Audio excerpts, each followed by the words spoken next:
shows Carly coming back trying to hide the pistol behind her back. Ladies and gentlemen, she is dangerous. We all know that that's not true. Haunt the biggest trials in the country with Mississippi versus Carly Gregg.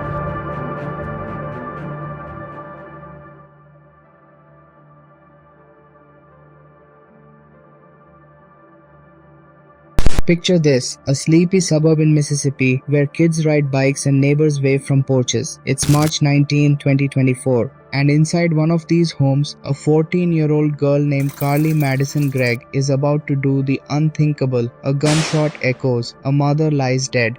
A stepfather fights for his life, and a chilling question lingers in the air. Are you squeamish around dead bodies? And this is the story of Carly Gregg, a case that broke hearts, divided a community, and left us all asking, what pushes a teenager to murder?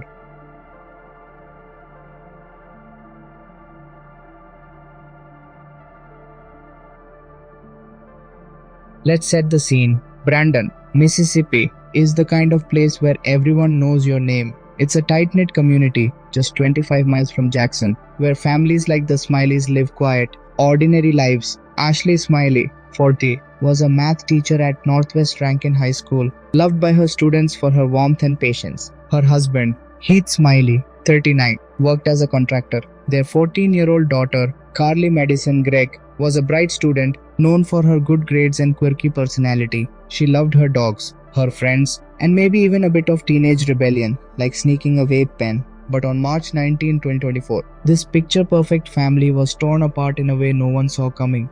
Here's what we know. That afternoon, Ashley got a tip from one of Carly's friends. Her daughter was using marijuana. Like any concerned mom, Ashley searched Carly's room and found vape pens. According to prosecutors, this sparked a confrontation. We don't know exactly what was said, but it was enough to set off a tragic chain of events. Home surveillance cameras, set up by Ashley and Heath to keep an eye on their home, captured what happened next. Carly, wearing a Nirvana t-shirt, walked to her parents' bedroom. She reached under their mattress and pulled out a .357 Magnum revolver. This was Ashley's gun, kept for protection. Carly hid it behind her back and headed to her bedroom, where Ashley was waiting.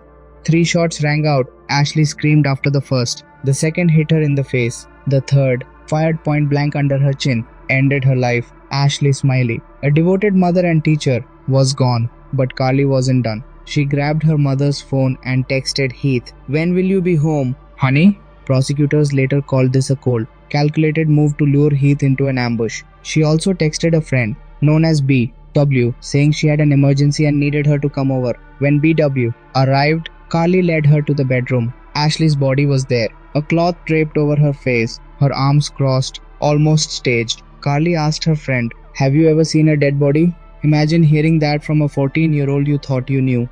When Heath got home, Carly was waiting. She fired a shot, hitting him in the shoulder. Heath, a strong guy, managed to wrestle the gun away. Carly bolted, jumping a backyard fence and running into the neighborhood. Heath, bleeding and in shock, called 911. His voice trembled as he told the operator, "She killed her mom." Police and a Mississippi Highway Patrol helicopter tracked Carly down within an hour, finding her covered in blood.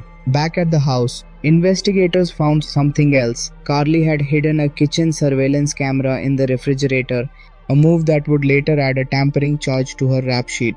This wasn't just a crime, it was a family tragedy that left everyone reeling. How does a 14-year-old go from sneaking vapes to murder? Was this a spur-of-the-moment act, or something darker brewing inside her? Before we dive into that, let's talk about what happened next, because the courtroom was where this story took an even more heartbreaking turn.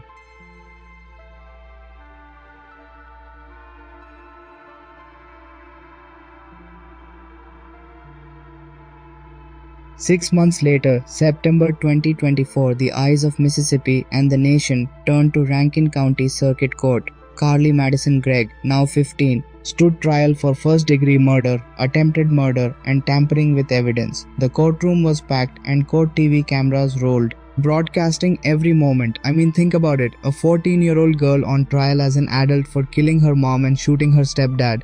It's the kind of case that stops you in your tracks. The prosecution had a mountain of evidence, but the defense? They were about to drop a bombshell that would make everyone question what really happened that day. The prosecution, led by Assistant District Attorney Catherine Newman and Michael Smith, came out swinging. They painted Carly as a calculated killer who knew exactly what she was doing. That surveillance footage, it was their star witness. It showed Carly grabbing the gun, hiding it, and walking to her bedroom. You could hear the gunshots, Ashley's scream. It was chilling. Then there was Heath's 911 call, his voice raw with panic. The friend BW testified about Carly's eerie question. Are you squeamish around dead bodies? Prosecutors pointed to Carly's actions after the shooting. Texting Heath to lure him home, hiding the camera in the fridge, even playing with her dogs as proof she was in control, not some confused kid. They brought in forensic psychiatrist Dr. Jason Pickett, who dropped a bombshell of his own. He said Carly didn't meet Mississippi's Manhattan rule for insanity, which means she had to know right from wrong. Pickett called her actions diabolical and pointed to a text she sent a friend a month earlier. On February 7, "You don't understand how psycho I was that day. I almost murdered my parents." Oof. That text hit the jury hard. Now, let's pause for a second. Imagine being in that courtroom, hearing about a 14-year-old planning something so dark. But then the defense stood up and they had a completely different story. Attorneys Bridget Todd and Kevin Camp didn't deny Carly shot her mom and stepdad. Instead, they said she was legally insane, caught in a mental health crisis she couldn't control. They called child psychiatrist Dr. Andrew Clark, who laid out Carly's struggles, depression, self-harm, auditory hallucinations, hearing voices, and possibly bipolar 2 or early signs of schizophrenia. Clark said a recent switch from Zoloft to Lexapro, a medication for depression, sent her into a spiral. He testified that Carly had no memory of the shooting, like she was in a dissociative state. Her therapist, Dr. Rebecca Kirk, said Carly seemed stable the day before, but she'd mentioned reading Crime and Punishment, a book about guilt and murder. The prosecution pounced on that, suggesting Carly was fascinated by crime, but the defense argued it was just a teenager's curiosity. The most gut-wrenching moment came when Heath Smiley took the stand for the defense. This man, who Carly shot, looked at her in court and mouthed, "I love you." He said she wasn't herself that day, that she looked terrified out of her mind after shooting him. Heath described Carly as a sweet little girl who loved her family, her dogs, her school. The defense argued her actions didn't make sense for a premeditated killer. She didn't flee after killing Ashley. She called a friend in distress. She left evidence everywhere. But the prosecution wasn't buying it. They pointed out Carly's secret life, marijuana, possible burner phones, and said her calm demeanor after the shooting proved she knew right from wrong. After 5 days of testimony, the jury deliberated for just 2 hours. Their verdict: guilty on all counts, first-degree murder, attempted murder, tampering with evidence.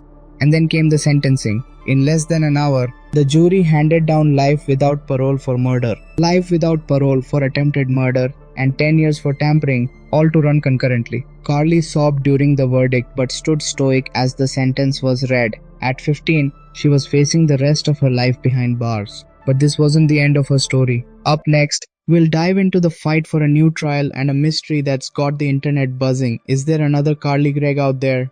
You won't want to miss this.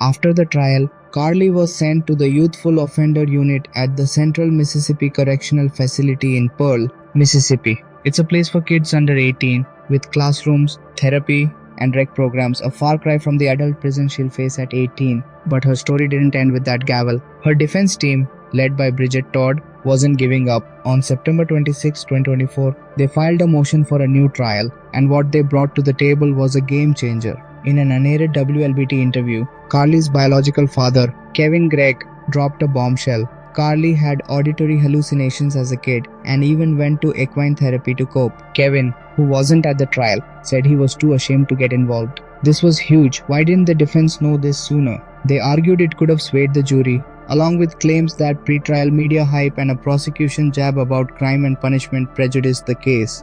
But Judge Dewey Arthur wasn't convinced. On October 22, 2024, he denied the motion, saying Kevin's info could have been found earlier and wouldn't have changed the verdict. The defense didn't stop there. On October 18th, attorney Kevin Camp filed an appeal with the Mississippi Supreme Court. Then, in March 2025, Carly got a new lawyer, James Murphy, a Carthage attorney who's all in. He told WLBT he thinks Carly was chewed up and spit out by the system and promised to dig deep for any mistakes in the trial. As of July 2025, that appeal is still pending and it could take up to 18 months for a decision. Imagine being 15, locked away, with your whole life hanging on a court's ruling. It's heavy stuff.